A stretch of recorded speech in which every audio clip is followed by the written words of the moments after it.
They conduct offensive cyber operations.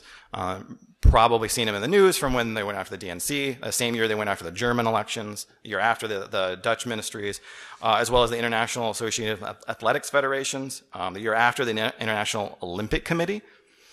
And that's actually kind of interesting. If you're jaded on the InfoSec headlines or what a APT is willing to do, unplug from InfoSec, go watch a Netflix documentary called Icarus, which is actually about cycling. This guy decided he was going to do the Tour de France one year and then get really doped up on steroids and do it a second time and see what was different, right? So this is kind of like his experiment. He's going to do that. Now, to do that, you've got to find some people with dope. And he ends up meeting this Russian fella and befriends him. And along the way, finds out just from talking to this guy how much effort and resources they put into fooling the test for steroids, for breaking in the labs to switch samples, right? Like Mission Impossible level stuff for the hopes of influencing the Olympics on the general idea that promotes your national presence. And I don't know. Maybe they don't have Netflix in Russia. They think people still watch TV. But that's how much they were willing to put into just the Olympics, right? So this is an organization that's taking their role and their directives really very seriously. Now, back in 2014, we really started tracking this group. One of the malware implants they're using had this unusual string. It's just this little variable name, but the string was Sophacy. Now, it doesn't mean anything, right? It's just this variable. It's in the code. You kind of wonder like where that came from because it's there like as a word. Somebody was thinking about it. But anyway, how did Fancy Bear get their name? Well, top pop song in 2014. I'm So Fancy by Iggy Azalea. So fancy, kind of Sophacy, so fancy. Pretty close. Right? So Fancy Bear was born.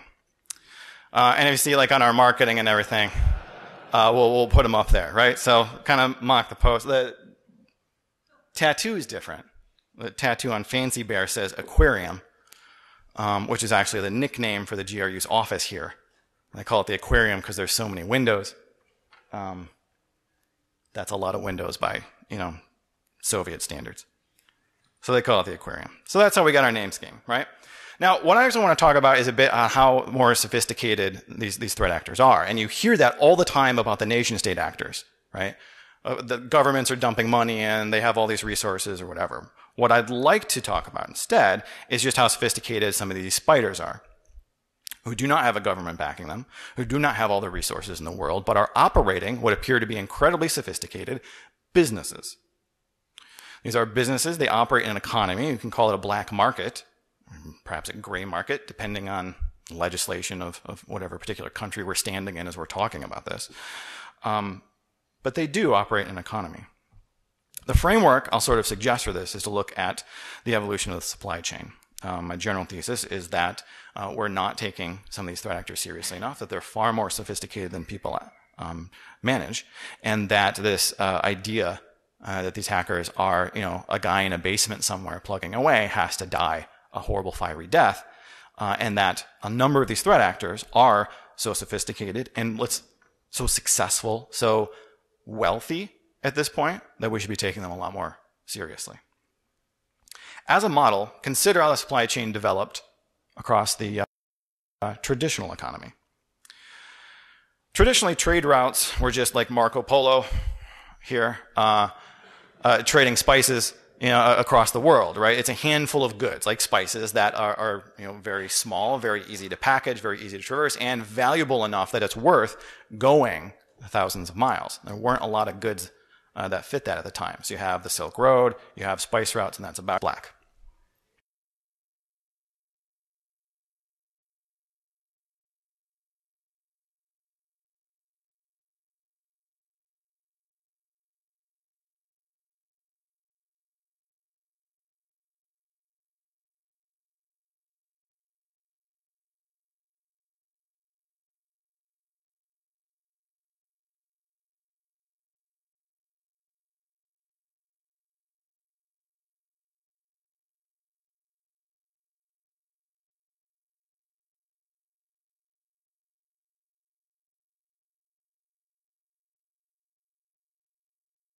So we're mass producing. We're making this thing and this thing only, and then, hey, you like it or don't care. So there aren't individual requirements. Everything's sort of mass produced for a sort of median or average consumer. I'll suggest then that this is where we really see what we have labeled commodity malware, a term sometimes thrown out there somewhat derisively as less concerning malware, and the idea that this was built like the Model T for anyone. Right? I'm not going to customize the color of this malware. I'm going to build it for everyone, throw it out there, and see what happens. See who gets infected on a very mass scale. Now, after the war, we saw a whole lot more advancement in traditional supply chain development, and it was driven almost entirely by what's called containerization, which is whatever goods we have, we're going to ship in the exact same size container. That container is now what we build boats for to work around. That's what goes in the back of a semi-truck. That's what goes on a rail car, so that we can ship whatever goods you want. Now, you compare that to like the sailing ship I had up there before from the 18th century, which is, okay, you're shipping chairs, great, throw them in the hold. You're shipping eggs, great, throw them in the hold. And we'll just kind of hope the boat doesn't rock enough and break everything. A container sort of built that, look, everything goes in one box. We're standardizing on this way, and now we can put anything in it. So you can ship a very specialized individual good across the world, and the shipping company doesn't have to cater to your good. They have to container to this one steel box, and it's going to be easier to ship. It's going to be more secure. There's going to be less theft of containers. In theory, I mean, there's still some for sure. But those ports that are able to move into containerization are also the economic miracles of our time. If you look at Hong Kong, if you look at Singapore, we were talking about building ports, getting on board with this, and lifting, millions of people out of abject poverty, because this is such an advancement in the economy overall. What I'll suggest is that we're seeing the same development now in malware, where the malware supply chain has gotten to the point where we can now specialize to the point where there is container malware. And now it can worry about what it's going to deliver inside of that container later on. So let's talk about Mummy Spider. Mummy Spider is another threat actor we're tracking, again, in it for the profit, for their spider.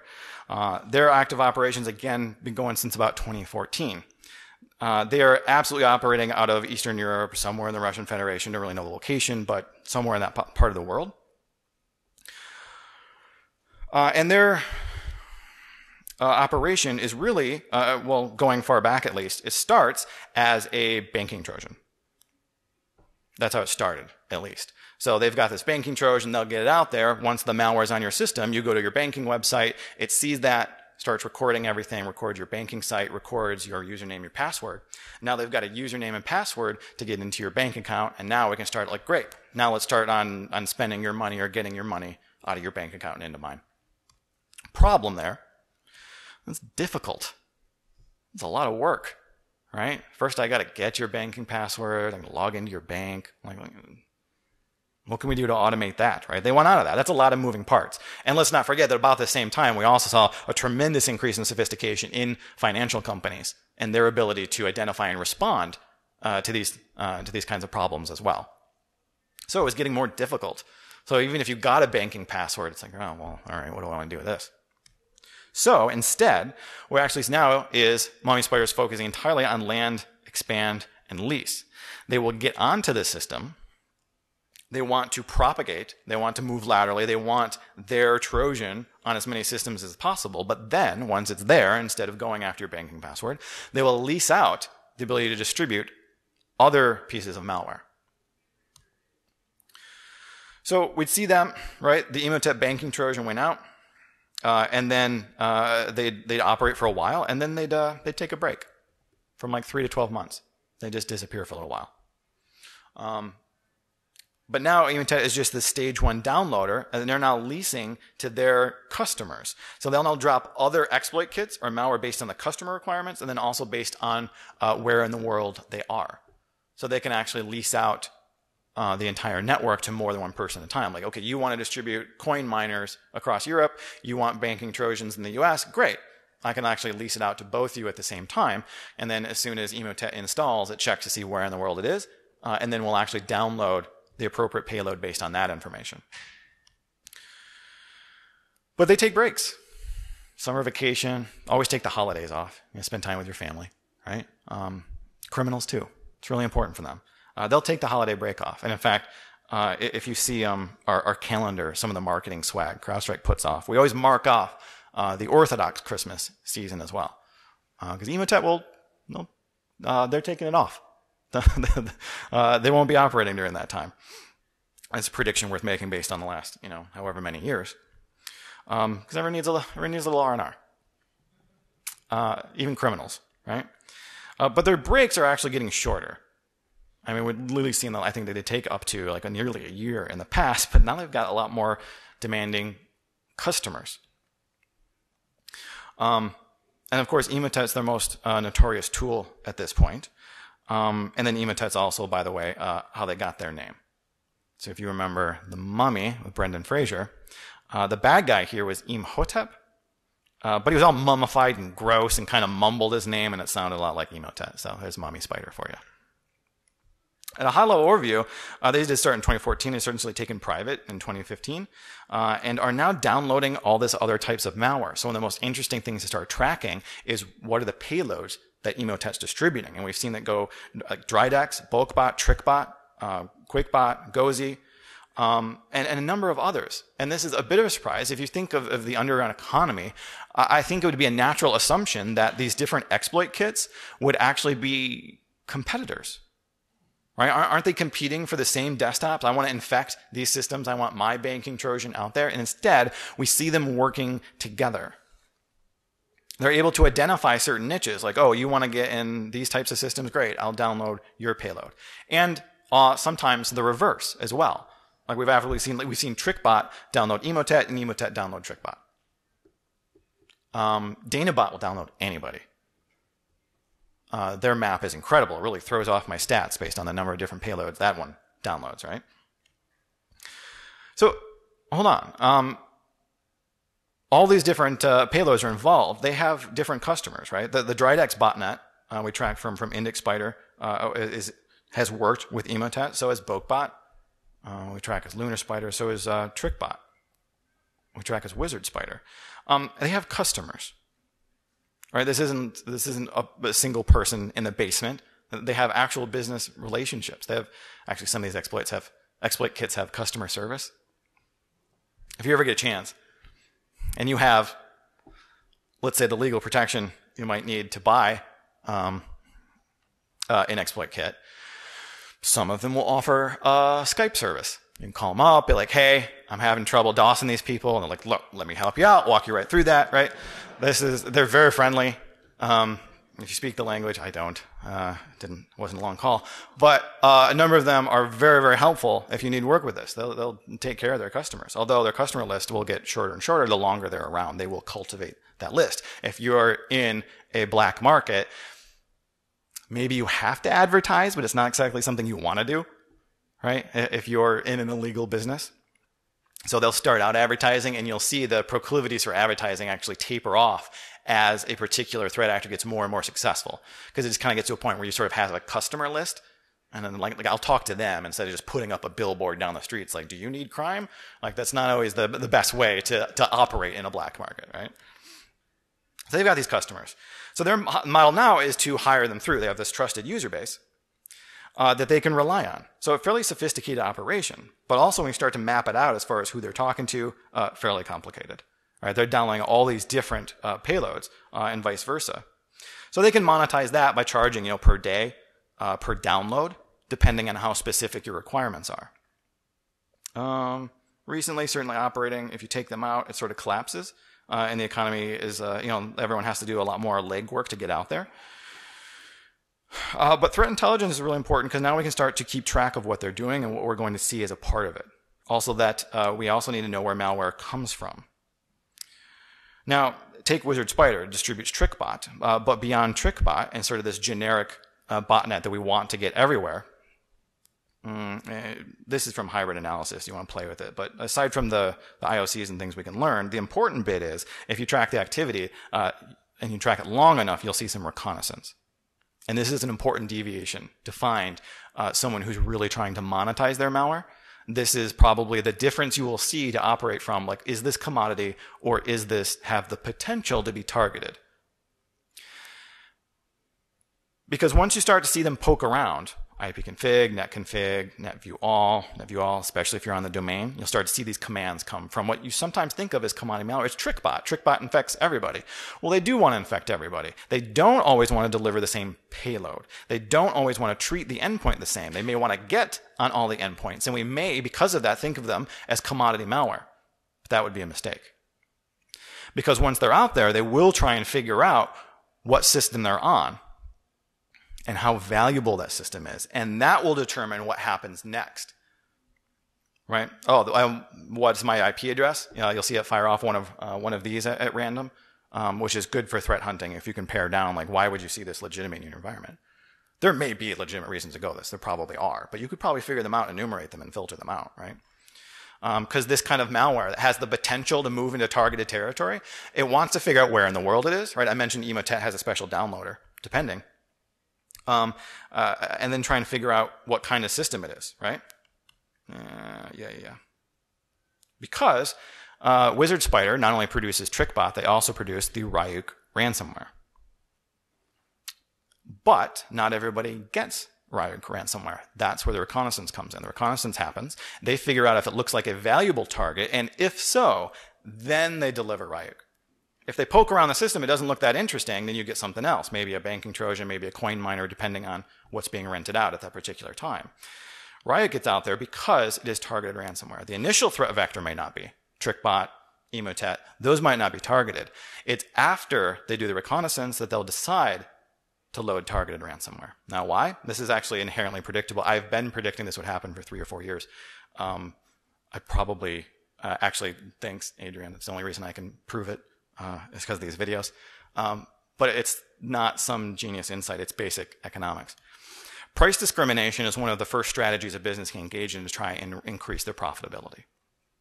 It sounds fancy, but here are some examples I'm sure you've heard of. Senior discount.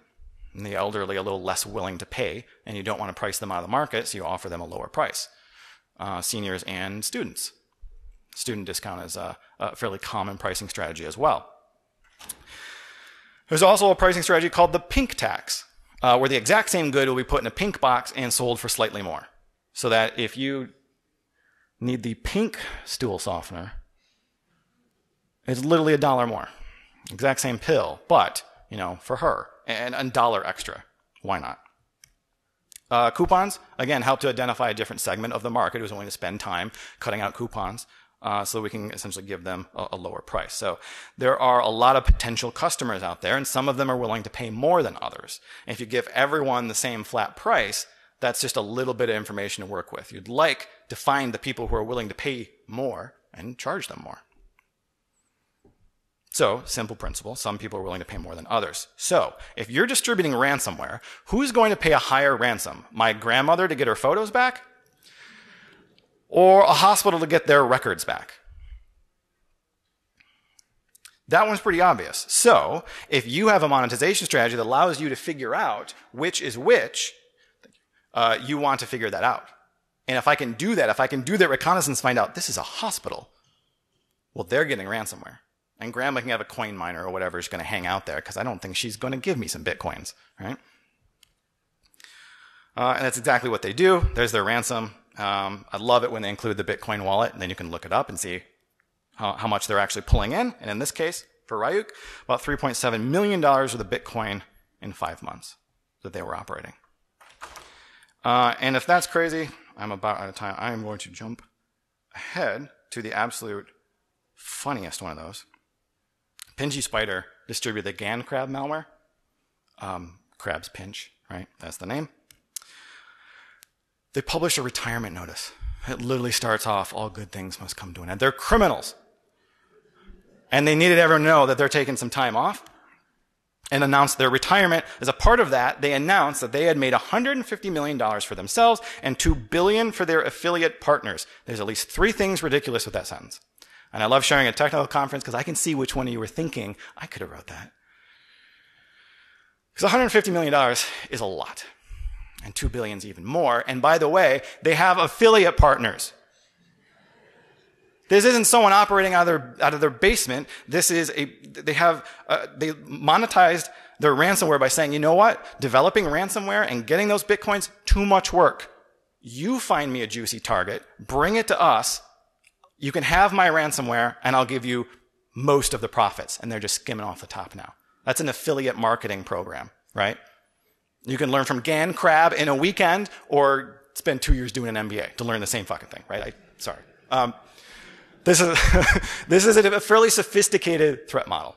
We're seeing these guys work together, share code, share a customer base, share targets, right? Oh, this is a suck target. You got a coin miner? Good. You put your thing here. I'm going to look for a juicier one to put my ransomware on. Incredibly sophisticated threat actors, right? And I think this one sort of embodies them, even if they are retired. I don't know if I believe them if they're retired, but nonetheless, we have to take them more seriously given that level of sophistication. Thank you. I know I did rush through that a bit at the end, and I apologize for that. If you have any questions, I'm happy to stick around, but I'm going to keep things moving. You're looking very menacing. I'm going to keep things going. If you have any questions, I'm happy to answer them anytime. I'll be around or by the booth. Please, thank you for coming out. I really appreciate the attention.